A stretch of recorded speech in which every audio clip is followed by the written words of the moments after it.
je lance un appel à votre générosité. Faites ce geste pour que TV Liberté vous libère de vos chaînes.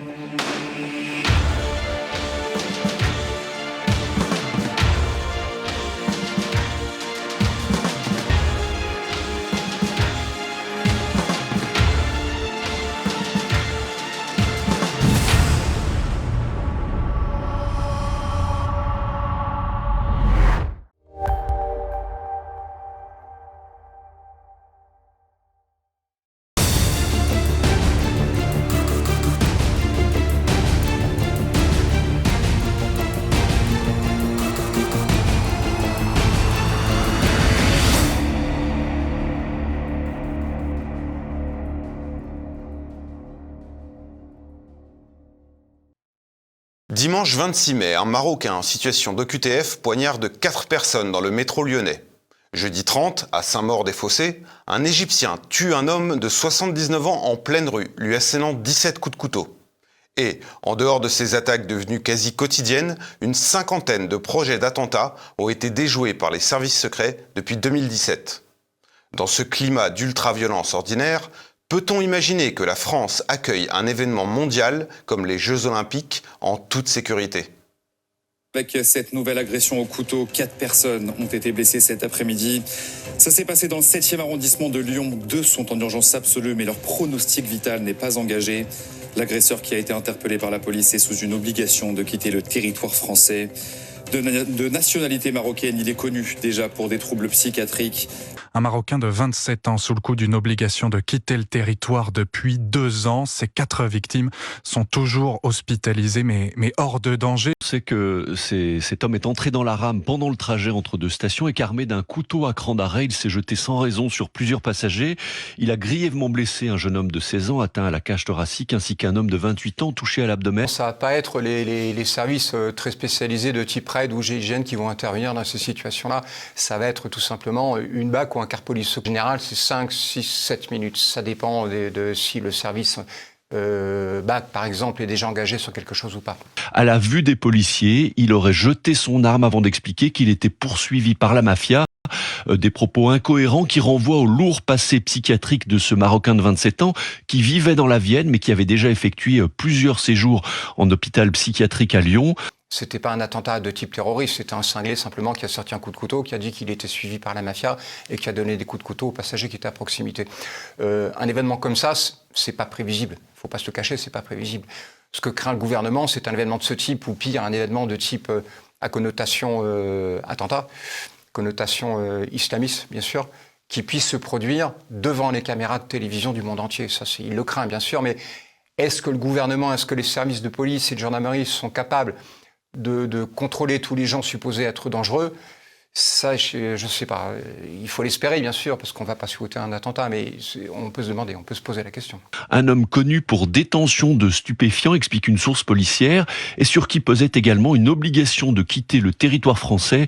Il était effectivement sous le coup d'une OQTF assez ancienne, qui date de 2022, qui a été prise à l'époque par la préfecture de la Vienne.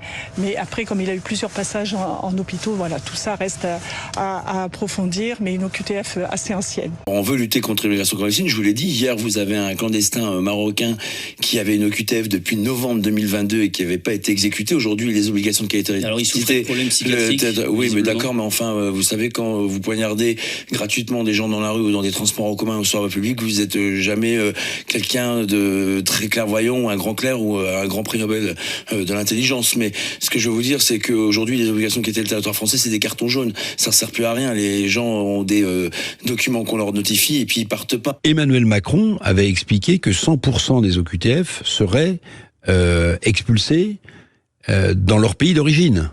On en est à 6,5-7%. Bon. C'est dramatique. Ça a un peu augmenté. Non, mais d'accord. Mais si bien vous sûr, voulez, bien sûr. Donc, sur plus de 120 000 personnes. Vous savez, on peut faire les commentaires qu'on veut, mais les Français ne supportent pas le fait, et ils ont raison, que des gens qui n'ont rien à faire sur le territoire français continuent à agresser ou à tuer. C'est-à-dire qu'en fait, on n'est plus capable d'être maître chez nous. C'est ça que ça veut dire. Hier, devant le Secours catholique, 2 hommes faisaient la queue pour récupérer leur panier alimentaire quand une dispute éclate pour des raisons encore inconnues. L'un d'eux brandit alors un couteau de boucher et poignarde mortellement sa victime à plusieurs reprises avant de prendre la fuite. L'homme de 79 ans, touché à la tête et au cou, décède rapidement malgré plusieurs tentatives de réanimation. Le meurtrier présumé, un ressortissant égyptien en situation régulière, a été immédiatement interpellé, placé depuis en garde à vue. L'homme de 46 ans aurait tenu des propos incohérents et pourrait souffrir de troubles psychiatriques. À ce stade, il n'y a pas de caractère terroriste à cette affaire, souligne le procureur de Créteil. Un homme de 79 ans a été scalpé et tué en fin de semaine dernière en région parisienne à Saint-Maur-des-Fossés. Il était allé récupérer un panier alimentaire au Secours catholique lorsqu'il a été attaqué et donc reçu 17 coups de couteau à la suite d'une altercation avec un homme d'origine originaire d'Égypte. Cet agresseur avait sorti un couteau de boucher. Il avait une attitude assez incroyable. N'en revient pas un témoin qui a vu l'auteur présumé s'enfuir dans une rue. Avant de revenir tranquillement, il s'est mis au milieu des badauds. C'est ce qu'il raconte dans le journal Le Parisien. Cet étranger, donc en situation régulière sur le territoire français, selon la police, ne semblait pas dans son état normal. Il a tenu des propos incohérents. Les enquêteurs ont regardé sur son portable. Après une expertise, eh bien, ils l'ont transféré en hôpital psychiatrique. Étant donné qu'il est malade mental, au pénal, il ne sera pas poursuivi. Ce qui veut dire qu'il sera sous l'autorité et le contrôle de médecins psychiatres, et s'ils décident de le remettre dehors au bout d'un certain temps, parce qu'ils estimeront que son état de santé s'est amélioré, parce qu'il va mieux, ils le remettront dehors. Et les poursuites pénales auront été classées sans suite parce que l'individu aurait été considéré comme irresponsable. Cette histoire montre en tout cas qu'il y a beaucoup trop de déséquilibrés qui sont dans la nature. Et là, on se pose beaucoup de questions. On l'a vu lors des agressions au couteau ces derniers temps, où bien souvent ce sont justement des personnes qui devraient être en asile psychiatrique. On a assez régulièrement des malades mentaux qui sont envoyés à l'infirmerie psychiatrique parce qu'ils ont commis des actes de violence. Et puis on les retrouve 3 mois, 6 mois, 1 an plus tard, on les retrouve à commettre à peu près les mêmes actes de violence. Ça, c'est habituel, ça.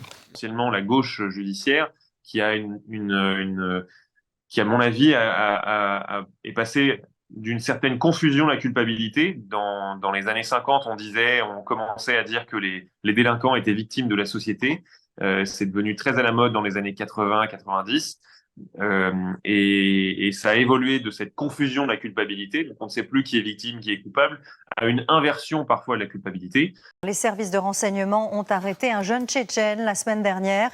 Il est soupçonné d'avoir voulu commettre un attentat au moment des Jeux Olympiques. Un attentat d'inspiration islamiste sur le sol national et en l'occurrence au stade Geoffroy Guichard, qui est le stade donc de l'équipe de l'AS Saint-Etienne, très connu, surnommé le Chaudron Vert.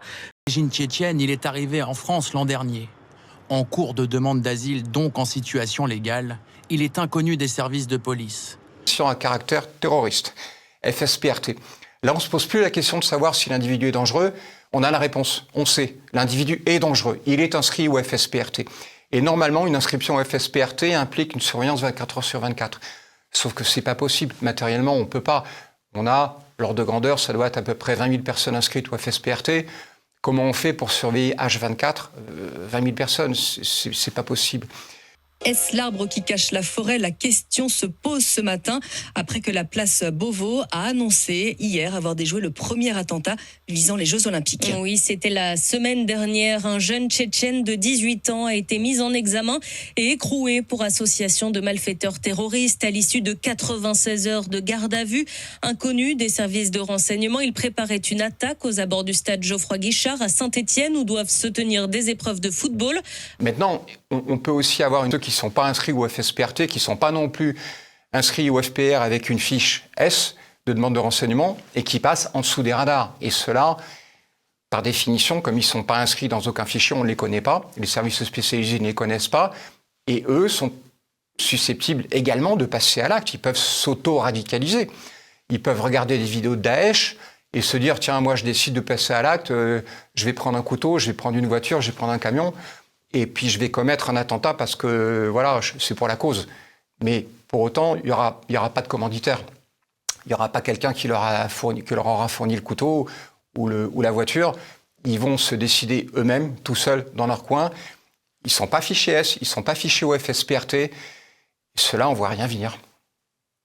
Nous avons eu des informations comme quoi des personnes procédaient à des repérages et souhaitaient passer à l'acte pour un attentat pendant les Jeux Olympiques, plus précisément pendant les épreuves de football à Saint-Étienne.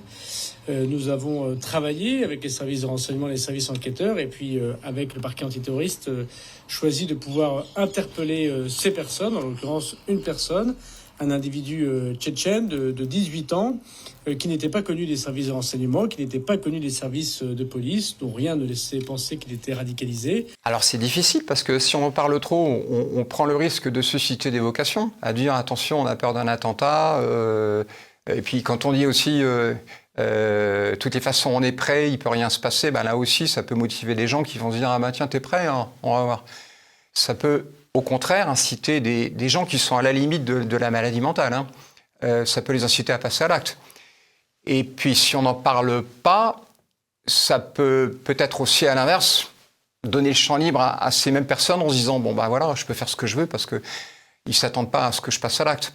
Donc c'est très difficile, ça il faut bien le reconnaître, c'est très difficile de trouver la juste mesure entre le message tout sécuritaire pour dire tout va bien se passer et il n'y aura pas d'attentat, et puis le message inverse qui consiste à ne pas en parler pour faire comme si ça n'existait pas.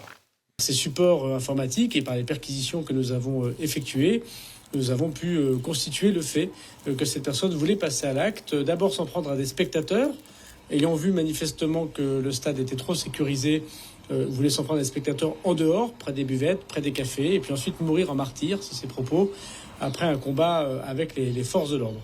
Aujourd'hui, cette personne est incarcérée. Pour la suite de l'enquête, je laisserai bien sûr la justice préciser cela. C'est le 50e attentat que nous déjouons depuis 2017. Alors que le ministre se gargarise d'une arrestation, il fait son boulot de ministre médiatique. C'est-à-dire qu'il essaie de montrer qu'il contrôle quelque chose, alors qu'en fait, il ne contrôle pas grand-chose. Cet attentat qui a été déjoué, il relance forcément l'inquiétude pour la sécurité des Jeux Olympiques. Plutôt rassurant que la DGSI ait empêché cet attentat. La vigilance est toujours extrême. On ne doit laisser passer aucun signal faible. Regardez, on est capable de déjouer des attentats, mais le risque zéro n'existe pas. Il ne faut jamais baisser la garde face à eux. Jamais. En organisant les Jeux Olympiques, on sait très bien que la terre entière va avoir les yeux tournés sur la France. C'est un écran ouvert sur le terrorisme. On a surtout peur d'une menace endogène, des gens qui sont nés sur le territoire français ou qui résident depuis quelque temps sur le territoire français. On n'est jamais à l'abri d'un cas isolé qui passe à l'acte et qu'on n'a pas découvert. Ça, c'est toujours la hantise des policiers. À mon avis, le gouvernement, il est un petit peu dépassé et il prie tous les jours pour que ça se passe bien parce qu'il ne sait pas du tout, il n'a pas de visibilité, il ne sait pas du tout comment ça peut se passer. En matière d'attentat terroriste, bien sûr, ou de cinglés, de fous complets qui va décider de commettre un acte. Alors je ne dis pas forcément un attentat parce qu'on parlait de Lyon ou du métro de Lyon. C'était pas un attentat de type terroriste, c'était un cinglé simplement qui a sorti un coup de couteau, qui a dit qu'il était suivi par la mafia et qui a donné des coups de couteau aux passagers qui étaient à proximité. Un événement comme ça, c'est pas prévisible. Faut pas se le cacher, c'est pas prévisible. Un tiers seulement des Français font confiance au gouvernement pour assurer la sécurité des Jeux Olympiques. C'est le résultat d'un sondage Odoxa pour le Figaro ce matin. Et si les Français n'y croient pas, comment les étrangers pourraient-ils y croire à moins de 4 mois des Jeux? Et dans un pays en alerte rouge attentat, certains touristes préfèrent carrément annuler leur voyage. Pour ce qui est de la période des Jeux Olympiques, on avait à peu près 25 à 30 contrats qui étaient envoyés, ne sont plus signés pour l'instant. Et cette mise en stand-by représente à peu près 25% de notre activité sur fin mars et vraisemblablement les 15 premiers jours d'avril. Il va falloir surprotéger les zones des Jeux Olympiques de à peu près fin juillet jusqu'à... Il y aura les Jeux Paralympiques aussi, jusqu'à quelque chose comme mi-août. Fin juillet, mi-août, on est au cœur des vacances estivales des Français, quoi. Donc là, forcément, il y aura énormément de gens qui seront en vacances. Et si beaucoup de policiers, de gendarmes et de militaires, n'oublions pas les militaires de l'opération Sentinelle qui seront présents aussi, si ces forces de police, gendarmerie et militaires sont surreprésentées dans les secteurs Jeux Olympiques, ce qu'on peut effectivement craindre, c'est qu'il y en ait un petit peu moins sur les zones de villégiature des vacanciers, quoi, sur la Côte d'Azur en particulier ou ailleurs. Alors que des Parisiens cherchent à fuir les sites des Jeux Olympiques à Paris, ça c'est évident, tout le monde va se sauver parce que ça va être difficile. Je pense qu'il y aura beaucoup de touristes, assez peu de Parisiens. Et puis ces Parisiens vont aller en Bretagne, ils vont aller sur la Côte d'Azur, ils vont aller je ne sais pas trop où, ils vont aller sur leur lieu de villégiature habituel des vacances d'été. Et puis ils vont se trouver comme d'habitude confrontés à une délinquance habituelle, là aussi, avec des gens qui vont se dire, bon, c'est des vacanciers, ils ont de l'argent sur eux, ils ont une carte de crédit, ils ont un téléphone, je vais les agresser, je vais les voler, etc. Donc ça va être une délinquance assez classique. Du point de vue sécuritaire, l'ensemble des JO va être un cauchemar. Le comité d'organisation, le COJOP, est encore en train de recruter 10 000 personnes, pas seulement des agents de sécurité d'ailleurs, mais 10 000 personnes à moins de 100 jours. Donc des gens qui sont recrutés quand même un peu à la va-vite et qui ne pourront pas faire l'objet de contrôle de sécurité. L'état d'esprit des policiers et des gendarmes dans ces situations-là, c'est la lassitude. C'est-à-dire, on se dit, on arrête toujours les mêmes et puis à quoi ça sert? Donc c'est cet état d'esprit-là qui prime. Cela étant, policiers et gendarmes sont des professionnels puis ils font leur boulot. Mais ça paraît normal, hein, la tension qui pèse sur les policiers, quand on voit des gars qui les prennent en photo à la sortie du boulot, qui les repèrent, qui vont chez eux, leurs adresses, l'école de leurs gamins, etc. Évidemment, les policiers, ils appartiennent au même monde que nous, ils ont des familles, ils ont beaucoup de choses à perdre. Et donc, soit ils vont arrêter de faire ce métier, soit ils vont le faire avec de plus en plus de douleur. Ils vont arrêter d'accepter d'être les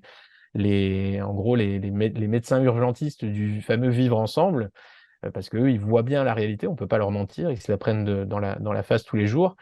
Et il y aura des mouvements de désobéissance, de rébellion auxquels on assiste déjà. Il est évident que si on doit se substituer à ces agents de sécurité privés, il y aura des endroits où peut-être qu'il y avait davantage de policiers prévus. Dans ces endroits-là, il y en aura moins. C'est une logique mathématique. Donc il va falloir qu'ils dispatchent de manière un peu plus importante les effectifs de police si on doit se substituer à ces missions de sécurité privée. Déjà, il faut savoir que le délai d'intervention à Paris intramuros, il est relativement court parce que Paris est une ville qui est extrêmement quadrillée par les services de police. Mais dès que vous passez le périphérique, c'est plus tout à fait pareil. Le délai est un petit peu plus long parce qu'il y a un peu moins de forces de police. Et en fait, plus vous vous éloignez de la capitale et moins vous avez de quadrillage policier, ce qui fait que l'intervention des services de police va nécessairement être plus longue. Pour les Jeux Olympiques, à Paris intramuros, je ne m'inquiète pas, une intervention de police, ça va être de l'ordre de 3, 4, 5 minutes, ça va être très rapide.